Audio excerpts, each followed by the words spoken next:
Hi అండి, నమస్తే. Welcome back to Swathi kitchen. నేను మీ స్వాతిని. ఈరోజు మన ఛానల్లో సగ్గుబియ్యం మిక్చర్ని ఎలా ప్రిపేర్ చేసుకోవాలనేది చూపిస్తున్నాను. చాలా సింపుల్గా చేసేసుకోవచ్చండి ఈ స్నాక్స్ని. ఒక్కసారి ఇలా చేసి పెట్టారంటే నెల రోజులకు పైన నిల్వ ఉంటాయి. చాలా సింపుల్గా ఉంటుంది. ఎప్పుడైనా మనం జర్నీస్ చేసినా లేదా ఇంటికి రిలేటివ్స్ వచ్చినా చిన్న కిటీ పార్టీస్ ఉన్నప్పుడు కూడా ఈ స్నాక్స్ని ట్రై చేయండి. చాలా టేస్టీగా ఉంటుంది, క్విక్ అయిపోతుంది.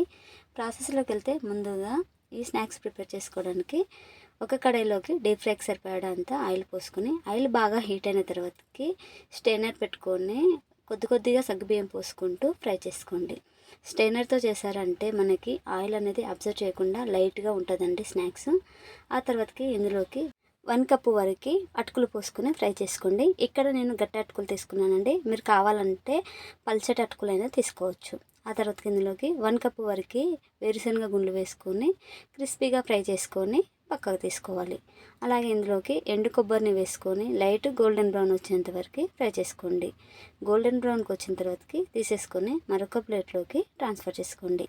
అలాగే ఇందులోకి 10 నుండి 15 వరకు జీడిపప్పు పలుకులు వేసుకొని లైట్గా గోల్డెన్ బ్రౌన్ వచ్చేంత వరకు ఫ్రై చేసుకొని మరొక ప్లేట్లోకి ట్రాన్స్ఫర్ చేసుకోండి. ఇప్పుడు ఇందులోకి కరివేపాకు వేసుకొని క్రిస్పీగా అయ్యేంత వరకు ఫ్రై చేసుకోవాలండి. ఈ ఫ్రై చేసుకున్న వాటిని పక్కన పెట్టేసుకొని మనం ముందుగా ఫ్రై చేసుకున్న సగ్గుబియ్యం ఉన్నాయి కదా, ఆ సగ్గుబియ్యంలోకి ఫ్రై చేసి పెట్టుకున్న అటుకులు అలాగే పల్లీలు ఇవన్నీ ఉన్నాయి కదా, వీటన్నిటిని వేసుకోండి. ఇక్కడ మనం ఒక పావు కప్పు వరకు పుట్నాల పప్పుని తీసుకున్నామండి. పుట్నాల పప్పుని ఫ్రై చేయాల్సిన అవసరం లేదు, డైరెక్ట్ అయినా తీసేసుకోవచ్చు అనమాట.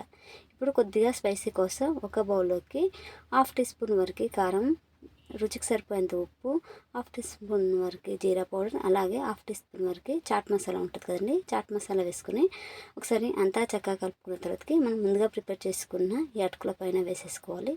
ఇలా వేసుకొని అంతా చక్కగా కలుపుకున్న తర్వాతకి ఒక 2-3 నిమిషాల పాటు బయటనే ఉంచి ఆ తర్వాతకి ఒక ఎయిటెడ్ బాక్స్లో స్టోర్ చేసుకుంటే మనకి నెల రోజుల పైన నిల్వ ఉంటాయండి. స్నాక్స్ చాలా లైట్గా ఉంటుంది.